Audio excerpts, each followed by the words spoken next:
Good morning, everyone. Thank you for joining this session. I'm really excited to be here in Tokyo. And today, I'm going to talk about how threat actors abuse millions of dollars of cloud compute. A little bit about myself. I'm a security researcher, part of Microsoft Defender for Cloud security research team. I've been doing security research for almost 7 years now, mainly focusing on cloud security. In this session, we are going to present how threat actors are abusing millions of dollars.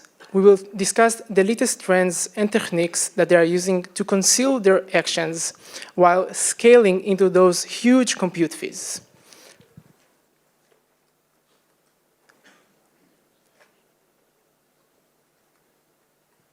Here's our agenda for today. We will start with a little bit of technical background that will help us better understand the attack flow. We'll then move on to discuss how exactly threat actors obtain high-privilege users in the cloud. We will also discuss which compute resources threat actors are more likely to abuse. And finally, we will discuss some detection opportunities, mitigations, and our key takeaways for this session. So let's begin. Before we start with the technical background, I would like to present a few of the recent abuse incidents that we have found. This might help us better understand why compute abuse cases are a serious threat. In the first example, we have a threat actor group that successfully managed to abuse millions of dollars of cloud compute from dozens of victim tenants, and it all happened in less than a month. In another example, a different threat actor group successfully managed to abuse hundreds of different victim tenants, and it all initiated by a successful password spray campaign. Last but not least, a threat actor that abused $300,000 within days of initial compromise just from one victim. And these are just the tip of the iceberg of what we have seen. If we zoom into the third example, just to give you a bit of perspective of what we have researched. In this, imagine that you are waking up one day in the morning to a rising bill to a few hundred thousands of US dollars. By the time you investigate what happened, unfortunately, the damage was already done. This is what happened to thousands of different victims. All of them suffered from similar techniques and patterns. It's important to mention that $300,000 was actually the average compute fees that happened by threat actors using the techniques that we are going to cover in this session. So let's move forward to the technical background. Few things that are important to understand. The first thing, which is fairly simple, is what is Azure subscription? Azure subscription is the commercial offer to consume and use Azure services. There are multiple offerings that Azure provides. Here are a few of them. The first one is Azure for Students, which is basically every student could register to Azure with his educational email, and Azure will provide them a free subscription with $200 of credits that they could use for their research and studies. Another offering, which I believe is much more familiar, is the pay-as-you-go. Pay-as-you-go enables every customer to register a subscription using their credit card, and they will start using Azure immediately. There are no limits on how much they can spend. And similarly, the third example is enterprise agreement, which is basically the same as pay-as-you-go, just for large businesses. Azure provides to large enterprises few additional benefits in this offering. The main thing here that there is no spending limit on how much the user or the organization can spend. It's also important to understand that each subscription is associated to a particular tenant. And also, subscription is what manages the resources such as storage accounts or virtual machine and etc. One of the services that Azure provides is the Enter ID, or what was previously called Azure AD. Enter ID is the cloud-based identity managed. The cloud-based identities are managed. And one of the features it provides to customer is to invite guest users from different organizations to your own tenant. It could be for collaboration purposes. All you need to do is send an email as a guest invitation to a specific user from different tenant. Once he will approve the invitation, he will have access to this to the tenant with his own user, as we can see here. Now let's move on to the most interesting part, I believe, the attack flow. The first thing that is crucial to know in order to execute this attack is the change directory feature. Change directory feature is what enables customers to transfer their subscription to a different tenant. There are many reasons to do so. One of the reasons could be a merger between two companies, and the company wants to manage the acquired subscription in their own primary tenant ID. Another reason could be for security isolation purposes, that you want to manage some of your resources in a different enter ID instead of the main one. Just for a fun fact, we were really surprised how commonly and widely used this feature is in our research. But, of course, there is a trick. When you use the change directory feature, by default, the billing ownership of the subscription doesn't change, which means if you have registered to Azure to a subscription and you have used your credit card for it, that card will still be applied for the billing ownership if the subscription has been transferred to a different tenant. Some of you might ask, but why? Well, because for most of the legitimate reasons of transferring a subscription, you don't need to change the billing ownership, but you do have the option to. Changing a directory is a complicated task that has a long documentation on how to do it properly. In this documentation, it is also mentioned what needs to be done when the billing ownership needs to be changed. Unfortunately, threat actors abused this feature for their own malicious actions. Let's see exactly how. Here's the start of the attack. We have two tenants. We have the victim tenant, and also we have the threat actor-owned tenant. Victim tenants might have one or more subscription. In this example, as you can see, we have two subscriptions. The first thing that the attacker would need to do in order to execute this attack is to successfully compromise an admin user. We will discuss shortly how exactly they are doing so. Once an admin user has been compromised, they will then move forward to create a new subscription. Let's call it subscription number 3. Once the subscription has been created, the attacker will invite himself as a guest user to the victim tenant. They will assign permissions on his own guest user so that he will have admin users over the newly added subscription number 3. At this moment, you might ask yourself, why does he need to invite himself as a guest user, as he already has compromised admin user, so he basically could do anything with it? Well, not anything. To use the change directory feature, you need to have two things. The first one, which the attacker obviously has, is to have admin permissions over the transferred subscription. The second thing, which is mandatory, is to have a user account in both of the tenants that take part of the transfer. This is why the invitation of guest user is so crucial for this attack, as not only the attacker now has the admin permissions over the subscription, but he also has a user in both of the tenants that take part of the hijack. And once he has those stuff, he can move forward to hijack the subscription. Few things to note here. We have seen many different methods while the target was the same. In other attacks, we've seen that threat actors, instead of creating a new subscription, they rather transfer an existing one. Or in many other cases, they would start the abuse directly in the victim's tenant.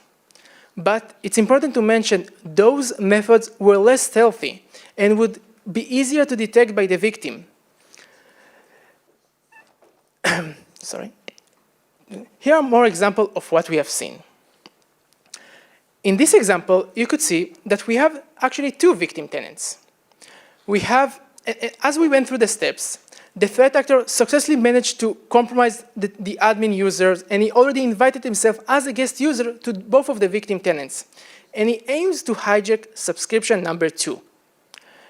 Instead of directly hijacking that subscription to his own tenant, some threat actors decide to be tricky and try to conceal their own tenant. They would first hijack the subscription to another victim tenant. And only afterwards, they would hijack it to their own tenant for starting the abuse to happen. We actually were able to identify threat actor tenants by the amount of subscription originating from different tenants that were transferred to one single tenant. Threat actors would transfer all the subscription for better management to their own tenant and also to avoid detection. This helped us to discover all the techniques that they have been using on those subscriptions. And also, this helped us to identify new compromised subscription and suspend them before the abuse ever happened. The uniqueness of this attack is how stealthy it is. The victim admin has no permissions over the hijacked subscription anymore. Once the subscription is also hijacked, there is no more activity logs that will be ingested to the victim tenant. All the activity logs will be ingested to the actor-owned tenant.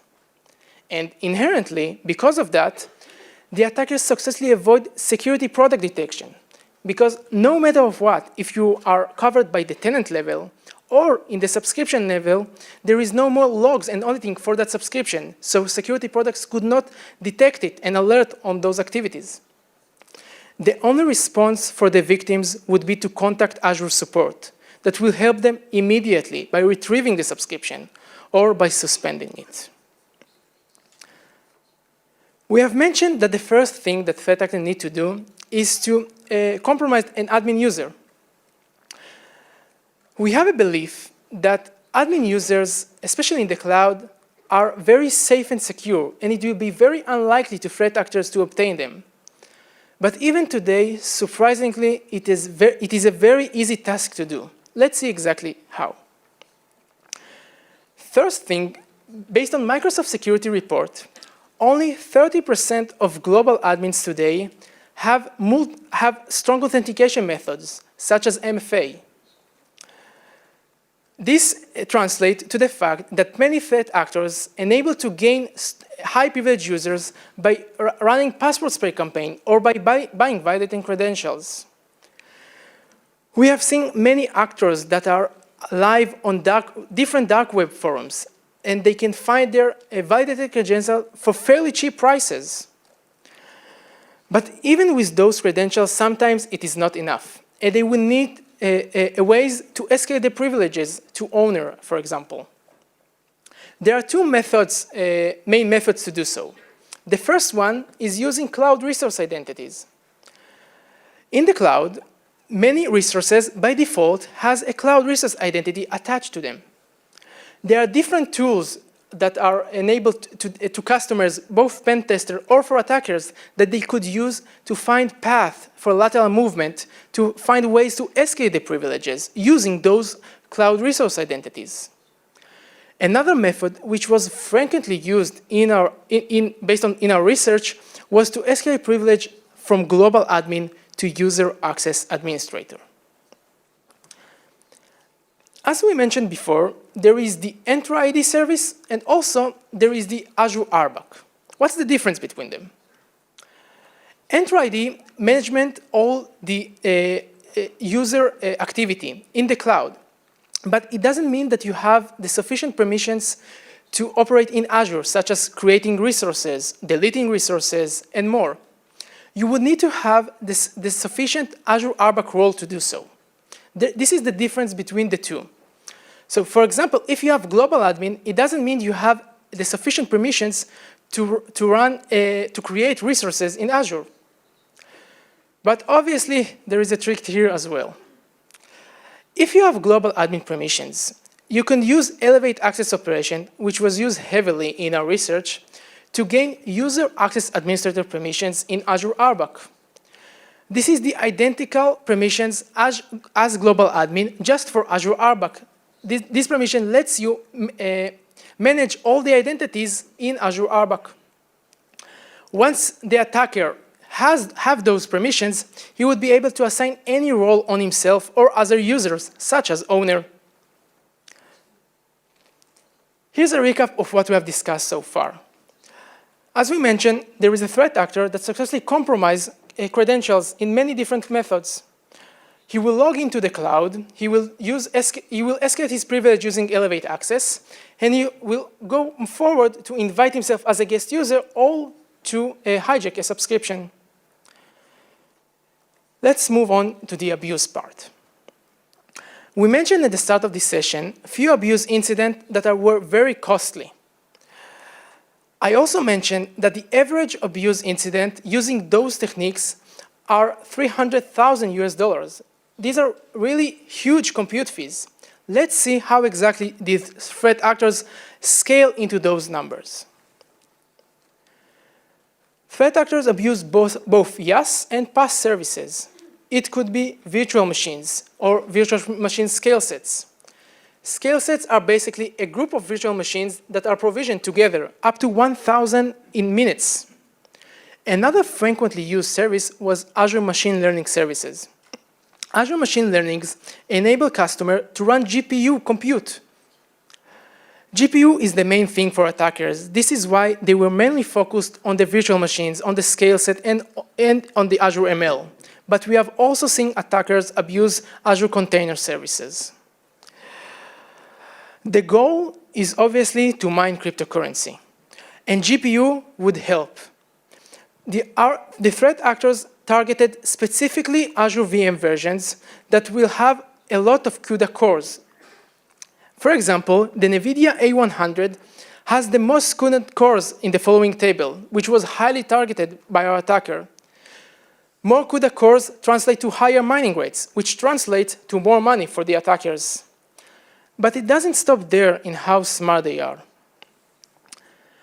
As some of you might know, there are actually limitations of how much compute you could use. Those limitations are location-based. Provision resources in different regions in order to abuse the maximum impact. In some cases, they would even request new quota limits for the subscription or for specific locations and for specific virtual machines versions. Here is an example of how you request quota. You could see that this is the specific A100 VM, and you would request a new core limit. Those requests usually take up to a few minutes to be automatically approved, and the attacker would be able to spawn them in those regions.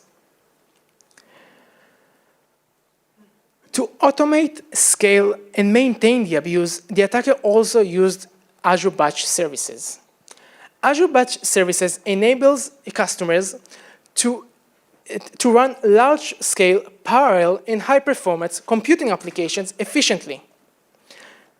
Here is an example of a real incident of abuse that happened on one of the victims that combines all the things together. You could see that the attacker starts by spawning many Azure Batch compute. Each of those batch services would create virtual machine scale sets, thousands of VMs in minutes. And once the quota was reached in one region, they will move forward to the next one and the next one to exhaust the maximum quota in the subscription. Eventually, they will join all those provisioned VMs to a mining pools to run cryptocurrency. We've made some calculations on how much they would gain from these sorts of attacks. For $300,000 of abuse, the attacker only gain few thousand $. This is how inefficient those compute mining are in the cloud, unless, of course, you are stealing it. Here's the complete recap of what we have discussed. As we mentioned, the threat actor successfully compromised credentials, logs into the cloud, escalates his privileges, invites himself as a guest user to hijack the subscription. Once the subscription is hijacked, he would then move forward to modify the compute quota and start his provisioning of GPU compute to finally run crypto mining. We have mentioned many techniques and TTPs here. Let's see some detection opportunities that help us to detect this attack. We have two main log sources. The first one is Azure Control Plane Logs. Azure Control Plane Logs mostly logs any control plane operation in the cloud, such as creation of resources, deletion of resources, assignment of RBAC roles, and etc. On the other hand, we also have the entry ID logs, which logs all what relevant to the identity management logs, such as creation of a new entry ID user, inviting guest user, or even signing events. Here are a few detection opportunities that I've listed here. Some of them could help us detect the pre-impact phase or the impact phase. For example, a log of requests to increase quota or mass creation of compute in short period of time would be high fidelity detections. Nevertheless, also mass creation of compute users across different locations would be very high fidelity alert. In the entry ID logs, suspicious invitation of guest users, anomalous signing events, or even a successful password spray attempt would be a good example of potential compromise user in your environment. I want to highlight a few of the detections here. Here's an example of the event of the update of the tenant. This event is crucial to know about, because once this subscription is transferred to a new tenant, as we mentioned before, from now on, no more logs will be in the tenant for this subscription, as the subscription will be moved to a different tenant. Another high fidelity detection that I believe will help a lot of you would be detection of high privilege role assignments on guest users. As you can see here, you can see that the owner role was assigned on a guest user. When we talk about abuse, we mainly talk about identities. For best mitigation, we would need to enforce strong passwords, both policies in both on-prem and in cloud environments. We will need to require multi-factor authentications for all user access, and also maintain least privilege approach across both Azure AD and Azure RBAC. Here are the key takeaways for these sessions. Resource abuse is a costly threat, which is one of the most common threats observed in the wild. And the cloud becomes a significant attack surface for this, because it enables threat actors to scale their abuse to hundreds and even millions US dollars. Since we are talking about abuse cases, we mainly talk about identities, which play a huge role. We will need to require multi-factor authentication and strong passwords to protect them. And last but not least, we will need to use preventive measures and detections to quickly identify any potential threat to stop the abuse before it happens. Thank you.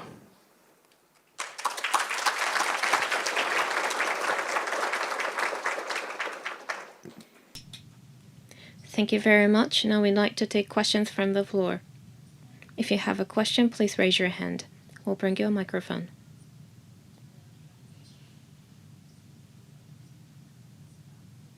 Microphone to you. そちらの真ん中の方お願いいたします。In the middle. Actually, I'm not sure how tenant transfer is working in Azure, but I just wonder, like, if you transfer your tenant to another tenant, so the owner gets receive any email about that information? That's a good question, thank you. So the question is if the owner are receiving any email or so. So the first thing, just to clarify, you are transferring a subscription between tenants and not the tenant itself. And regarding any email, no, you don't receive any email. You just received a log, as I showed a few moments ago. Here's the log. You will receive this log in the activity logs that will let you know that the transfer happened and for which exactly subscription, and also with who initiated this operation. Okay, thank you. 他にいかがでしょうか。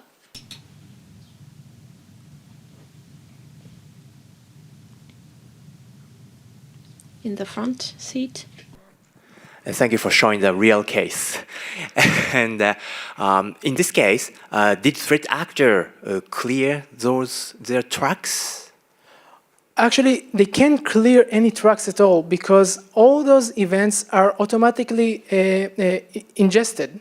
And they are very smart because they don't, the attackers, the victims the victim don't know about the abuse before they will receive the bill because the abuse happens in the threat actor own tenant. So you don't have any logs at all about the creation of the resources and many of the stuff. The last log that the victim will have in most cases would be this log, the update of the tenant. And unfortunately, they will find out about the abuse only when they will see the bill happen that will come to them. Great, thank you.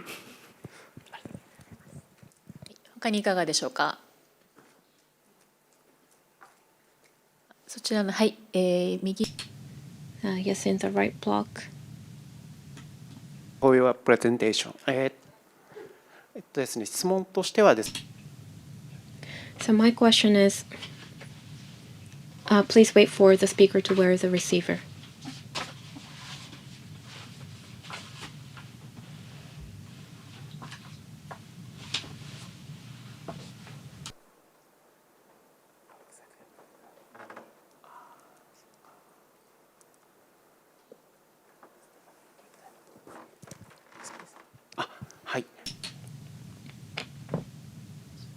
Please.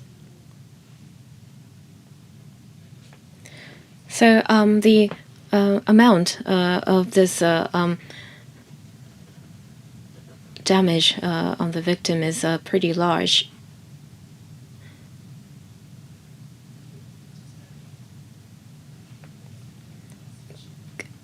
Is the only thing the victim can do is to cover by insurance, for example? Can Microsoft detect it? And if it is proven,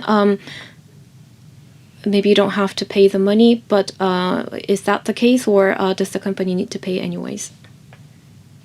Good question. So the question is if Microsoft in many cases would be able to cover the expenses of this case, or will only the victim will have to pay those amounts by insurance or any other operations. So there are many cases, and it's very specifically on how it happened. I know that Microsoft do help in those cases and sometimes take the loss on itself. If you can prove that this happened through a threat actors. But not all the cases will be happening like that. There is a policy on when it does covered by Microsoft and when it does not. And I'm not really familiar with all the details. But yes, there is an option to Microsoft that it will cover the expenses, but also in many cases, the customer will need to pay those billing by himself.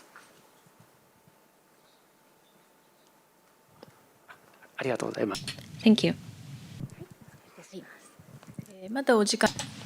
We still have some time. Any other questions? In the very front row, we will be bringing you the microphone. Thank you so much for your presentation. $300,000, the abuse amount. So does it include the crypto-jacked cryptocurrency, or is it just the usage fee that the tenant had to pay for the usage by the malicious actor?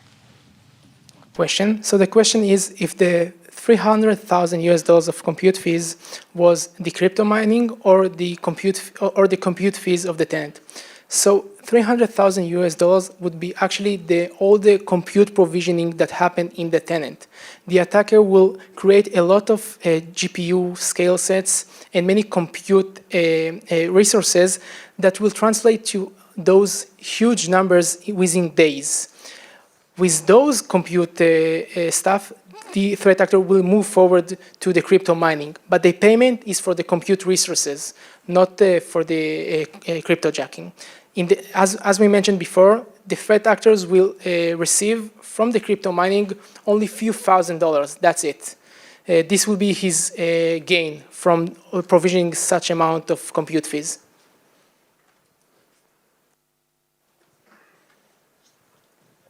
どうもありがとうございました。Thank you so much for your response.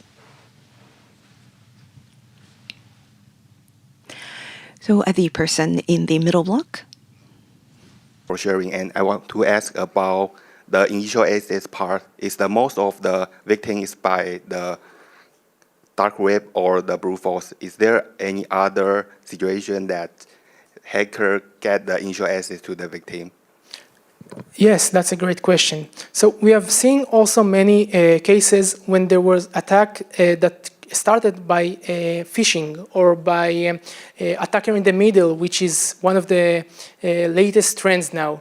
That men in the middle, they are stealing credentials through men in the middle kind of operations. As we mentioned, there are different methods, but one of the most common ways that we have seen in the research is by obtaining credentials in the dark web, since it's very cheap. In some of the cases, they have also hijacked Azure subscriptions of students, and they would use those subscriptions of students for running password spray campaigns with their credits. So those are the techniques that they are mostly using, but we have also seen phishing campaigns, we have seen attacker in the middle, yes. Okay, thanks. はい、ありがとうございました。まだお時間ありますようですが、 We still have some time left. So, on the right section, in the back. I would like to ask, do you know if Microsoft will have countermeasures for this attack, like notification improvements to the owner and so on? Could you please repeat the question? Do you know, does Microsoft will have more countermeasures, improvement, notification to the owner and so on? I will try to answer, and please let me know if I haven't answered it correctly. So in many cases, Microsoft would approach the customers directly and will update them if they were seeing that one of their subscription has been compromised and has been transferred to one of the victim tenants. As I mentioned before, we were able to identify newly compromised subscriptions when they have been transferred to a known actor-owned tenant.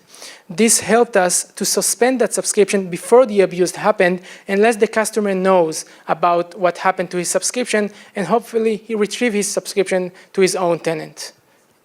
Was that helpful? Yes. Thank you so much. 他にいかがでしょうか。 Any other questions? So this will be the last question.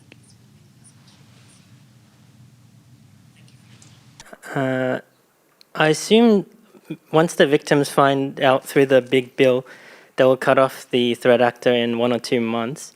So this attack, is that correct? And if so, do you see the threat actors pivoting to a more efficient way of making money through this similar methods? Thank you. Thank you for your question. So most of the victims will have found out within few days and maybe weeks about the attack that happened, basically with the compute fees that they will be charged to the Azure. For now, we haven't seen any new techniques of hijacking. This is still happening. This is a very new technique that's still happening.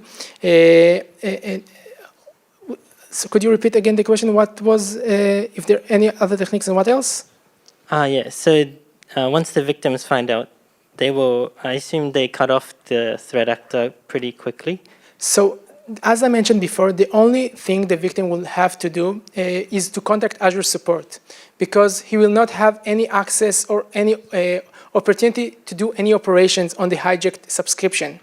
Only Azure support will be able to help him and mitigate the threat really quickly after they will get a ticket. Yeah, and so do you envision, do you see in the future if the threat actors are pivoting to another method to make more money? I believe so. They are very creative when it comes to cyber crimes, and I believe they will find new ways to do those stuff. Thank you.